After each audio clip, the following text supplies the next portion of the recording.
오늘은 아빠 찬스라는 제목으로 하나님의 말씀을 증거하도록 하겠습니다. 본문 말씀은 역대상 4장 9절에서 10절입니다. 야베스는 그의 형제보다 귀중한 자라. 그의 어머니가 이름하여 이르되 야베스라 하였으니 이는 내가 수고로이 낳았다 함이었더라. 야베스가 이스라엘 하나님께 아뢰어 이르되 주께서 내게 복을 주시려거든 나의 지역을 넓히시고 주의 손으로 나를 도우사 나로 환난을 벗어나 내게 근심이 없게 하옵소서 하였더니 하나님이 그가 구하는 것을 허락하셨더라. 아멘. 세상에 힘있고 권력 있는 사람들이 아빠 찬스, 엄마 찬스로 부조리한 일들을 이루는 것을 보게 됩니다. 그럴 때마다 사람들이 느끼는 감정은 나는 노력해도 할 수 없구나 라는 상대적 박탈감을 느끼게 됩니다. 여러분, 그런데 정말 우리는 백도 없고 줄도 없고 흙수저라고 생각하는 분들이 계십니까? 만약 그렇게 생각하는 분들이 계신다면 그건 잘못된 생각입니다. 우리는 진짜 아빠 찬스가 있는 사람들입니다. 말씀만으로 온 천지 만물을 창조하시고 지금도 이 역사를 주관하고 계시는 분이 바로 우리의 아빠, 아버지가 되시기 때문입니다. 오늘 본문의 야베스는 정말 아빠 찬스를 제대로 사용했었던 인물입니다. 우리들도 이 땅을 살아가는 동안 하나님 아빠 찬스를 제대로 사용해서 야베스의 축복이 저와 여러분의 복이 되기를 주님의 이름으로 간절히 축원합니다. 역대기서를 쭉 읽어보면 600명가량의 수많은 사람들이 등장을 합니다. 그런데 하나님께서는 그 수많은 사람들 한 명 한 명을 호명하시다 말고 주의 깊게 다루어 보시는 인물이 있습니다. 바로 오늘 역대상 4장 9절의 야베스라는 인물입니다. 지금도 세상에는 많고 많은 사람들이 살아가고 있습니다.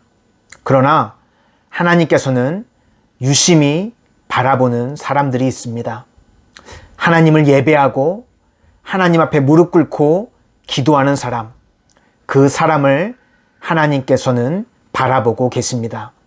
그리고 오늘 그 야베스를 세상 가운데 귀중한 자로, 존귀한 자로 인쳐주셨던 것처럼 오늘 예배자로, 기도자로 살아가는 자를 하나님께서는 동일하게 귀중한 자로, 존귀한 자로 높여주시는 줄로 믿습니다. 그런데 야베스는 금수저도 또 세상적인 아빠 찬스가 있었던 인물도 아니었습니다. 역대상 3장이 왕의 족보이고 4장은 유다 평민들의 족보입니다. 또 야베스는 그냥 평범한 인물도 되지 못하였던 것 같습니다.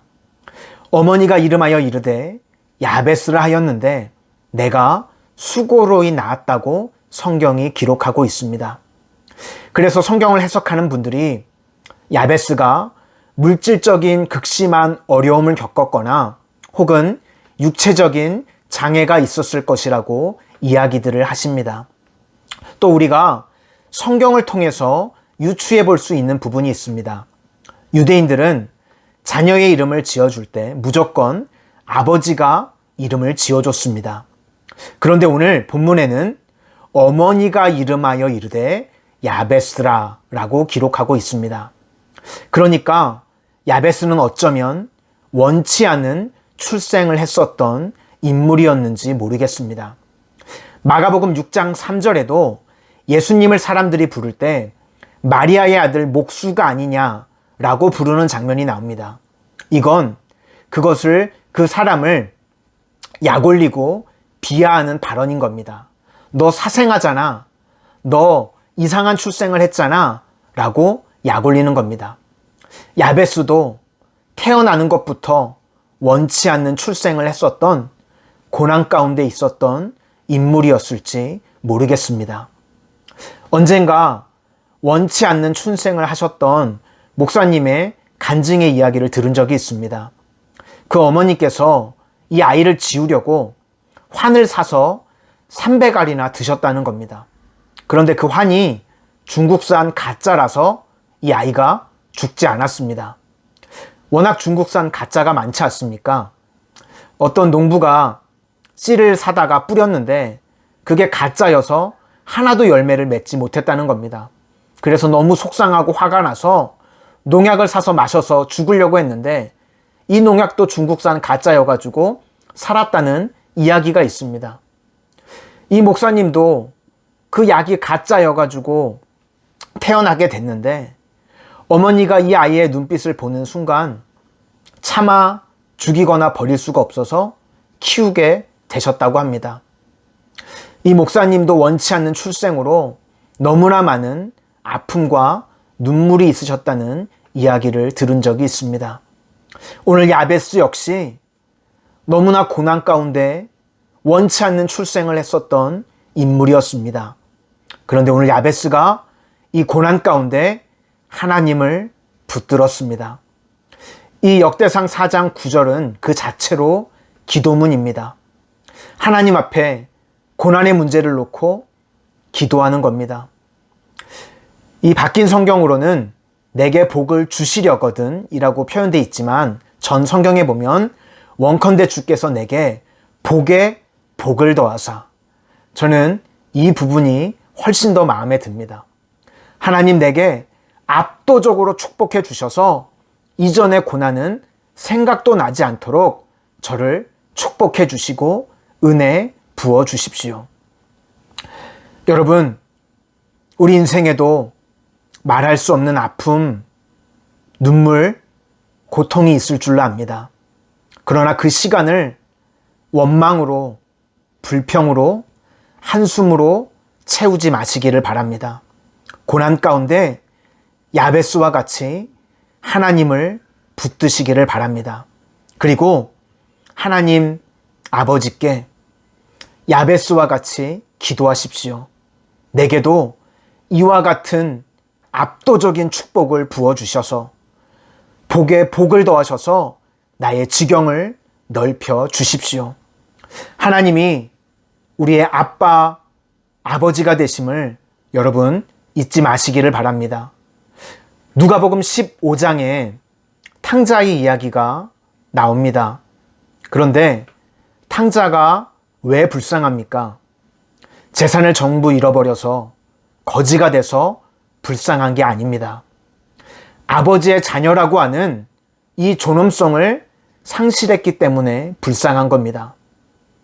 아버지의 전 재산을 잃어버리고 이제는 돼지가 먹는 먹이도 먹을 수가 없어서 아버지에게로 찾아갑니다. 그런데 이 아들이 아버지에게 가서 말을 할 것을 대사를 외우고 있습니다. 이제는 아버지의 아들이 아니라 품꾼의 하나같이 저를 여겨주십시오 라고 대사를 외우고 정말 아버지를 만나서 그 외웠던 대사를 줄줄 말하고 있습니다. 여러분, 우리가 어떤 잘못을 해도 어떤 문제가 있어도 아버지한테 가서 아버지 잘못했어요 라고 울며 회개를 하면 아버지가 다 받아줍니다. 탕자의 정말 불쌍한 점은 이 아버지의 자녀라는 존엄성을 상실했던 겁니다. 여러분, 우리도 어떤 문제가 있든지 나의 아빠, 아버지가 되시는 하나님께 나의 모든 문제를 쏟아 놓으실 수 있기를 바랍니다. 하나님, 올 한 해 저 너무 힘들었어요. 올 한 해 저 너무나 아픈 문제들이 있었어요. 그러나 내게도 복에 복을 더하셔서 지경을 넓혀주시고 이 모든 환난을 벗어나 근심이 없게 주세요.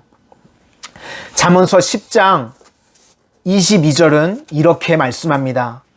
여호와께서 주시는 복은 사랑을 부하게 하고 근심을 겸하여 주지 아니하시느니라. 아멘. 하나님께서 주시는 복은 사람을 부하게 하고 근심을 겸하여 주시지 않는다고 말씀하고 있습니다. 올 한 해 어떤 근심 걱정이 있든지 그 모든 환난을 벗어나 근심이 없도록 하나님께서 인도해 주실 줄로 믿습니다. 야베스는 고난의 문제 가운데 하나님을 붙들었습니다. 여러분, 우리도 어떤 고난의 문제가 있든지 그것이 물질의 문제이든 건강의 문제이든 만남의 또 자녀의 문제이든 그 모든 문제를 가운데 하나님을 붙드실 수 있기를 바랍니다. 그리고 야베스와 같이 기도하는 겁니다. 하나님, 내게도 복을 더하셔서 지경을 넓혀주시고 이 모든 환난을 벗어나 내게 근심이 없게 하옵소서. 오늘 본문은 이렇게 끝이 납니다. 하나님께서 그가 구하는 것을 허락하셨더라. 올 한 해 우리의 모든 기도의 제목 가운데 마지막은 이렇게 끝맺음을 하게 될 줄로 믿습니다. 하나님께서 나의 구하는 모든 기도의 제목, 그 구하는 것을 허락하셨더라. 기도하겠습니다. 오늘 야베스가 고난 가운데 하나님을 붙들었던 것처럼 오늘 저희도 저희들의 처한 여러 가지 문제 상황 가운데 하나님만을 붙들기를 원합니다. 그리고 야베스에게 주셨던 압도적인 은혜와 축복이 저희들 삶 가운데도 동일하게 부어지게 하여 주셔서 원컨대 주께서 저희들에게 복을 더하여 주셔서 지경이 넓어지는 한 해가 되게 하여 주시고 모든 환난을 벗어나 근심이 없도록 축복하여 주시옵소서. 예수님 이름으로 기도드립니다. 아멘.